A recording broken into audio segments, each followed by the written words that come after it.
How to fix login or password is invalid error on Discord. Hello everyone, I am Bishaka and welcome to our channel Create Login and Delete. Let's get right into the tutorial. In order to fix login or password is invalid error on Discord, firstly launch the settings application on your device and tap on General. Here tap on iPhone storage and scroll down and find the Discord option there and tap on that. You will see the offload app option.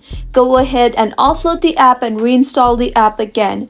Reinstalling the app will make sure that an updated version is installed, which will further fix bugs in the app. Do not worry because offloading the app will just delete the app but keep its documents and data. Doing this will free up storage used by the app and will fix the app further. Now go ahead and open the Discord application. Tap on your profile icon on the bottom right center of the screen. On the top right of your screen, you will see the settings icon.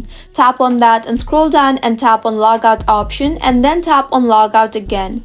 You will see the option for login. Tap on that. Now enter your email or phone number and then tap on Forgot Your Password option. You will now receive a verification code on the number you just entered. Go ahead and enter the verification code and you will be allowed to reset your password. Go ahead and change your password, and this is how you can fix login or password is invalid error on Discord. If you find this tutorial helpful, do subscribe to our channel. Thank you for staying with us until the end.